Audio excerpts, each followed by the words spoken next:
warahmatullahi wabarakatuh. Apa kabar Anda semua? Semoga selalu dalam keadaan sehat walafiat. Bagaimana? Sudah pada pulang kembali ke kota masing-masing beraktivitas atau masih mudik atau masih memperpanjang liburan?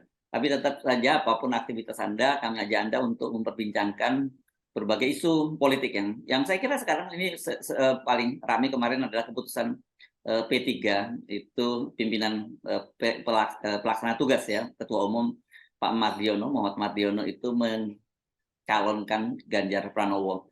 Nah, pencalonan itu kemudian ditolak oleh sejumlah elemen di sana, termasuk beberapa generasi mudanya P3 juga menolak. Di samping itu ada satu juga hal yang menarik, ternyata tanggal 6 April yang lalu itu Kementerian Hukum dan HAM itu menyampaikan surat penolakan pengesahan kepengurusan Pak Mardiono ini karena dinyatakan ada keberatan, masih ada keberatan dari kepengurus, ada salah satu pengurus yang lama. Nah, apa implikasinya dari surat itu dan kemudian juga penolakan daripada kader di bawah tadi? Saya akan ajak Anda untuk bincang dengan Ketua Forum Ka'bah Membangun, yakni FKM, ya, itu Bang Habil Marati. Assalamualaikum, Bang. Waalaikumsalam, Fer. Apa kabar? Alhamdulillah. Minal aizin ya? wal faizin. Mohon batin. Yes, taqabbal minna wa minkum taqabbal ya karim. Oke, Bang. Oke, kita ganggu liburan Anda dulu. Itu kemarin bagaimana menyikapi pencapresan Ganjar Pranowo dan kemudian juga munculnya penolakan nih. Kalau posisi FKM di mana posisinya sekarang? Ya, sejak awal FKM yang didirikan adalah untuk mengawal Anies Rashid Baswedan. Oh. Mengapa? Okay. Karena konstituen P3 itu adalah 90% itu dukung Anies, ya kan? Itu bisa kita buktikan. Ya, Harso pun goyah untuk mendukung Anies, makanya dia dicopot dari ketua P3 itu waktu kan. Dia goyah untuk mendukung Anies. Oleh karena itu, apa yang terjadi di Jogja hasil musyawarah kerja nasional Mukernasnya DPP, Dewan Pimpinan Pusat Partai Persatuan Pembangunan yang dilaksanakan, konon kabarnya itu dilaksanakan di rumahnya Mardiono, PLT Mardiono, saya tidak tahu apa benar. Konon itu, ya kan. Ini baru pertama kali Rakernas dan itu Mukernas dilaksanakan di rumah pribadi PLT Ketua Umum lagi, ya kan? Tidak lazim menurut saya kan. Tapi apa yang saya mau katakan, Pak Har, pertama sejak awal kami sudah tahu bahwa KIB itu, Koalisi Indonesia Bersatu itu kan memang didirikan dalam rangka untuk menjegal Anies, ya kan? Dan ternyata kan KIB ini kan hanya dorong ke sini, dorong ke sana, berpocok-pocok, tidak mampu menentukan siapa capresnya kan? Ya. Pada akhirnya kan begitu Megawati mengumumkan Ganjar, tiba-tiba kan P3 mendahului KIB kan, mendahului Golkar dan PAN mendukung Ganjar kan. Itu artinya bahwa memang tidak solid. Nah, menyangkut keputusan rapat kerja nasional mencalonkan DPP P3 di Jogja itu mencalonkan Ganjar, itu adalah bukan sesuatu yang privilege, bukan sesuatu yang apa namanya yang spektakuler, bukan. Tapi itu adalah sudah kader P3 sudah membaca jauh sebelumnya. Makanya satu hari setelah pengumuman itu, reaksi P3 kader P3 seluruh Jawa Tengah itu bereaksi, menolak. Anda bisa bayangkan masyarakat Jawa Tengah, masyarakat P3 Jawa Tengah menolak Ganjar sebagai capres yang dicapreskan oleh P3 dan ditolak oleh pengurus P3 yang ada Jawa Tengah. Ini kan aneh kan? Itu menunjukkan bahwa kader-kader P3 tidak melihat daerah, tapi melihat ideologi P3, melihat ADART P3, bahwa pencalonan P3 itu yang paling pas itu adalah harus Anies, bukan Ganjar. Itu yang ditolak oleh mereka. Jadi ini akan terjadi penolakan masif seluruh Pulau Jawa bahkan luar Jawa terhadap kebijakan atau keputusan yang dikerjakan, yang dilaksanakan oleh Dewan Pimpinan Pusat Partai Persatuan Pembangunan. Itu kan ditolak secara masif. Itu yang bahkan dalam waktu ini akan ada namanya muktamar luar biasa. Ada 3 yang hari ini bertugas oleh kader-kader bertiga yang Jamur, Jawa Tengah, maupun ada di Sumatera Utara, Sumatera Barat. Saya hari ini diperintahkan oleh FKM untuk melaksanakan muktamar luar biasa untuk mencari ketua umum P3 yang definitif. Ini tugas. 3 hal.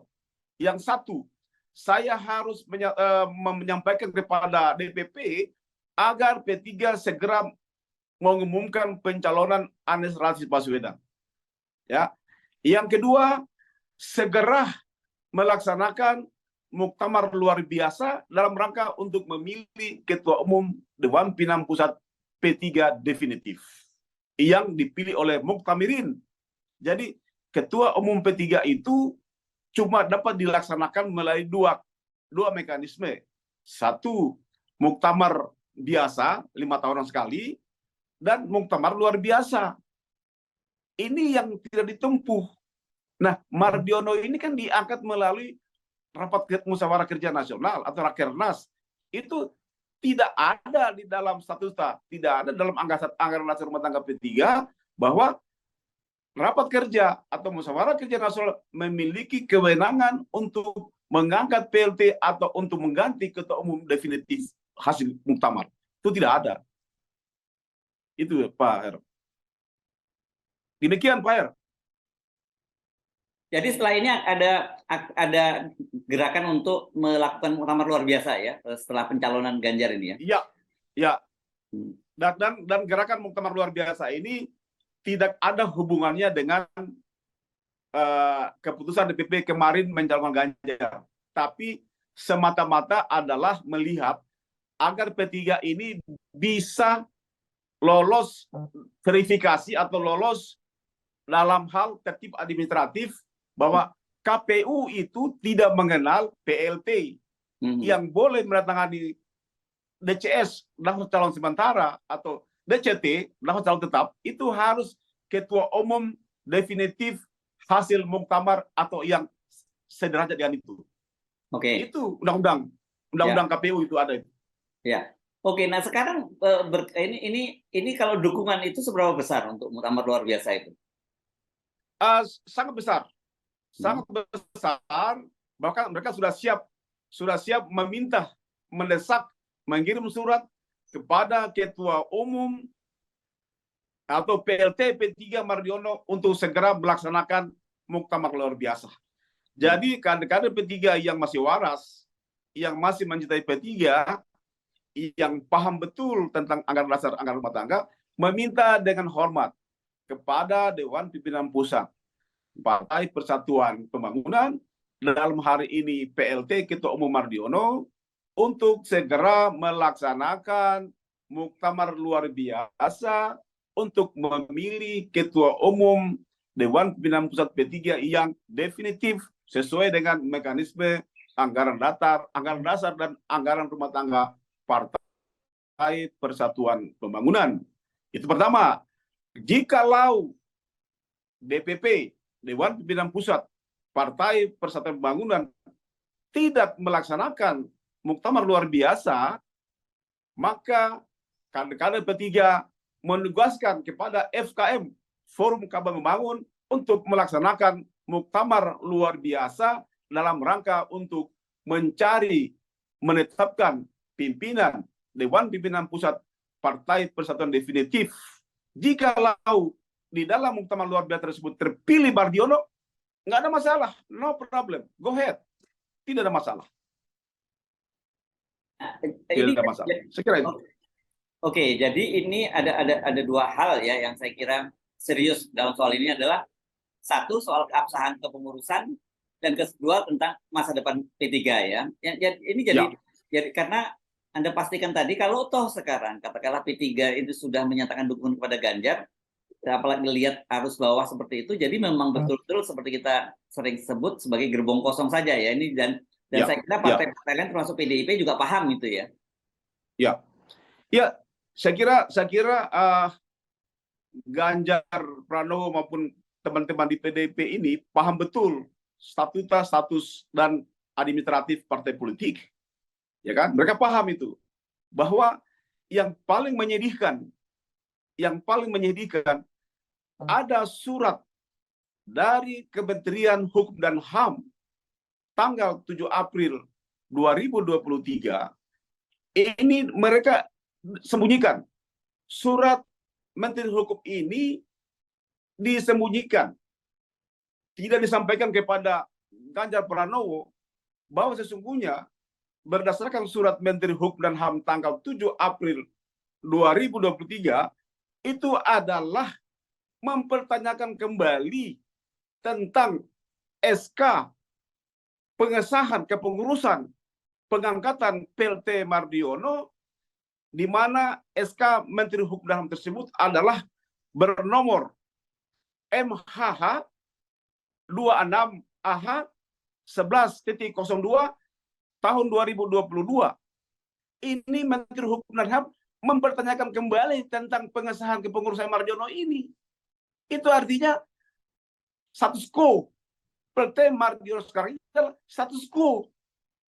Ini mestinya sebelum mencalonkan Ganjar, mestinya surat ini disampaikan pada Ganjar bahwa ini loh fakta di P3 sekarang ini. Ada surat keberatan atau ada surat dari Menteri Hukum dan HAM mempertanyakan suratnya Menteri Hukum sendiri mengenai pengesahan kepengurusan PLT Mardiono. Itu ada suratnya, nomornya tanggal 7 April 2023. Tanggal 7 atau tanggal 6, Bang? Tanggal 6 April ya. Tanggal 6 April ya. Tanggal 6 April 2023, nomor yaitu SK-nya Menteri Hukum dan HAM itu tahun 2022, itu saya ulangi lagi, nomor M.HH garis 26.AH 11.02 tahun 2022.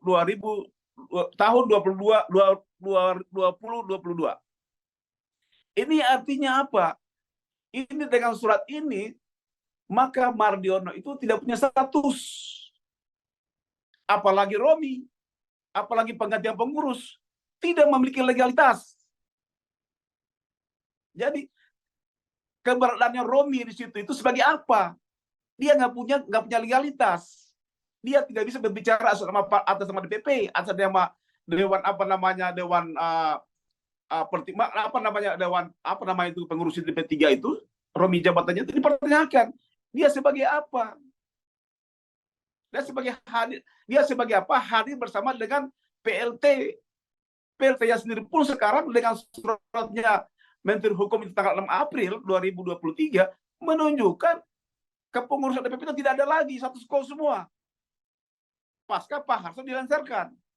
Oleh karena itu, agar P3 ini memiliki status legalitas, maka cara yang paling murah biayanya, paling efektif, kembalikan Suharto Monoarfa menjadi ketua umum P3. Itu yang paling minimal dan paling murah biayanya. Menghindari perpecahan. Ini yang Pak Hair yang saya sampaikan. Kemarin itu apa sih sebenarnya motifnya tiba-tiba Pak Suharto Monoarfa diganti? Iya, karena hari diganti, dia cenderung itu mendukung Anies. Oh, oke. Karena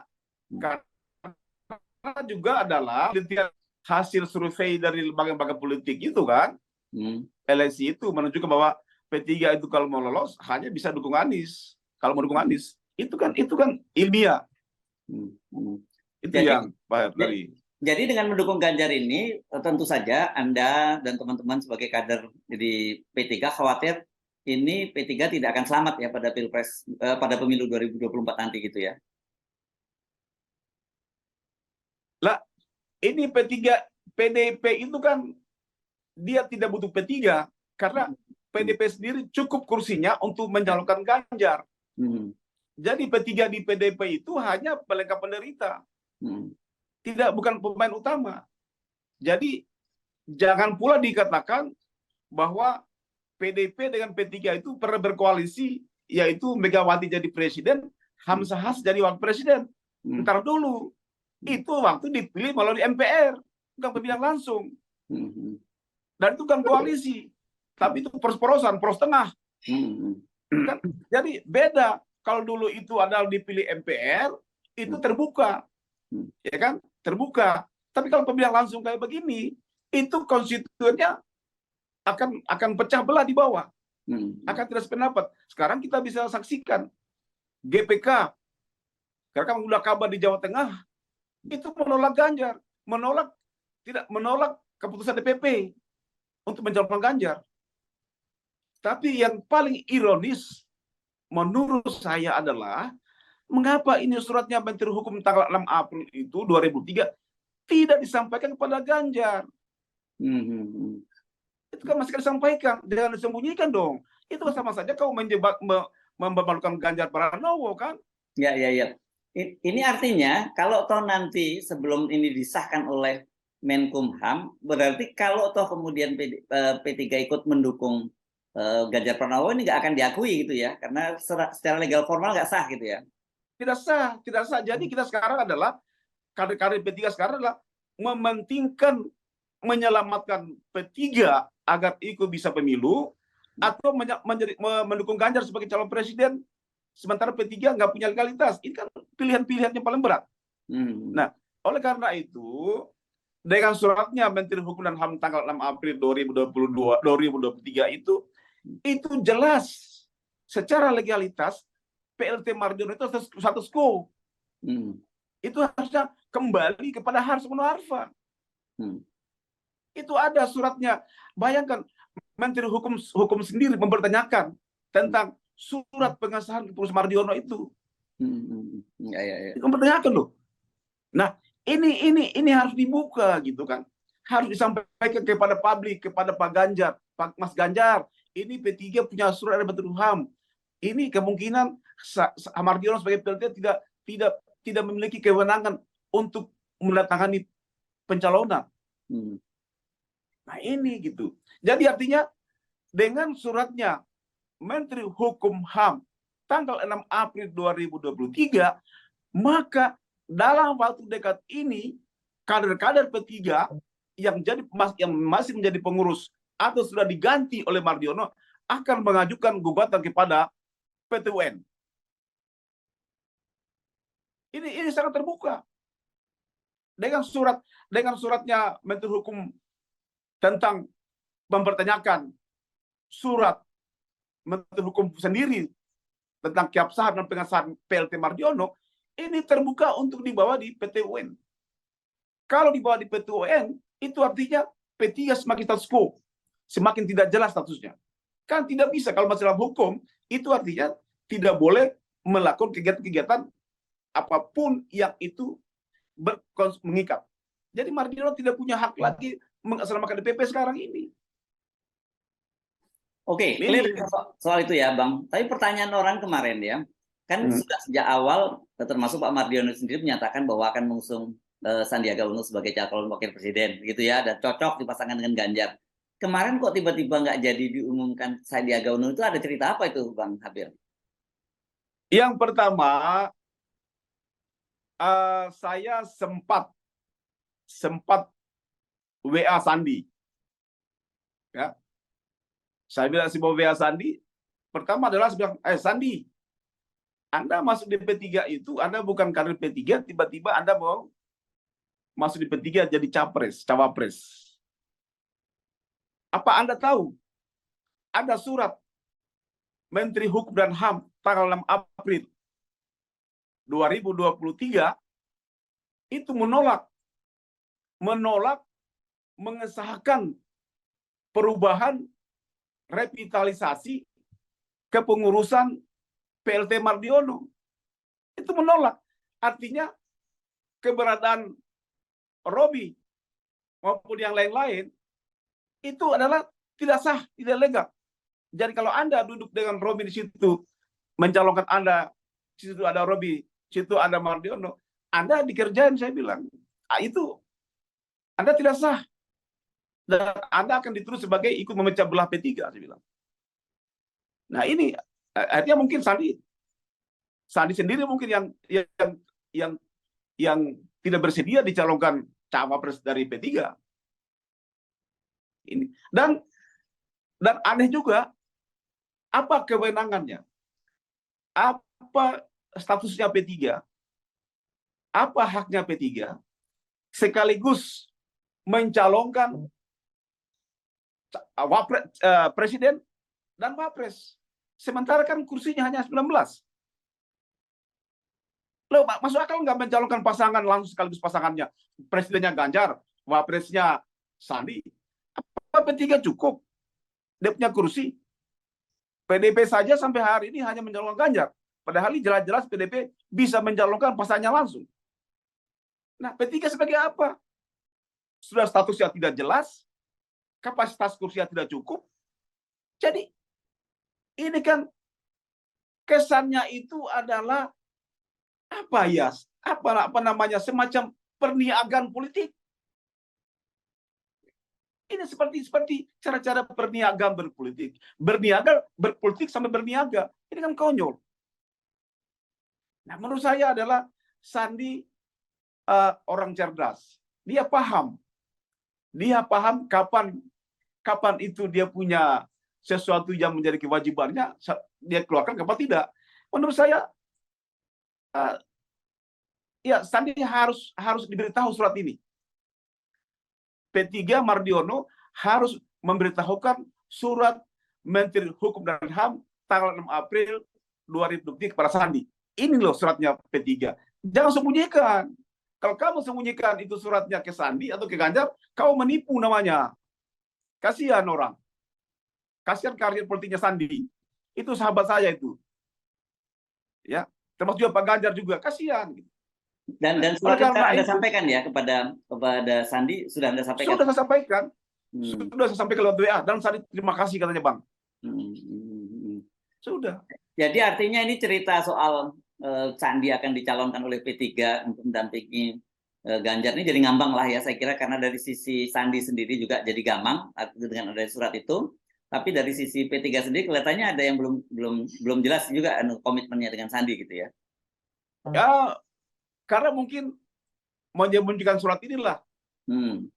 Tapi bagi Sandi tahu ada surat ini, tentu dia berpikir lagi kembali kan. Berpikir. Jadi inilah artinya, oleh karena itu kader-kader P3 di bawah tetap solid untuk membesarkan P3 dan memilih Anies calon presiden 2024. Oke, pertanyaan. Memilih Anies sebagai presiden 2024. Ya. Oke, pertanyaannya, kalau kemudian secara legal formal masih tetap dipegang oleh mereka dan artinya mereka tetap mencalonkan Ganjar, itu bagaimana dengan sikap teman-teman di bawah ini? Apakah tetap akan, tentu saya tidak akan memilih Ganjar tapi memilih Anies, tapi pilihannya apakah akan tetap P3 atau mengalihkan dukungannya ke partai lain? Pertama, ada dua pendapat di P3. Ya. Pertama, mereka masih berkeinginan dengan kuat melihat P3 ini kembali duduk di parlemen. Itu jumlahnya nggak banyak. Jumlahnya yang paling banyak itu adalah meninggalkan P3, tidak memilih P3, memilih caleg-caleg partai lain, dan memilih Anies sebagai Presiden Republik Indonesia. Kelompok yang terakhir, yang ketiga, adalah memilih P3, caleg-caleg P3, tapi presidennya memilih Anies. Jadi ada 3 golongan di P3 sekarang ini. Paling besar yang mana itu? Tapi yang paling banyak, kenapa? Yang paling banyak yang paling mana? Yang paling banyak itu adalah memilih Anies sebagai Presiden Republik Indonesia dan memilih caleg-caleg partai lain, tidak memilih P3. Oke. Ya. Ini bahaya dong ya. Karena mereka menganggap sangat bahaya, karena ini sudah 6 kali survei lembaga survei itu selalu menempatkan P3 itu paling tinggi 2,8%. Kan tidak lolos itu kan. Ya.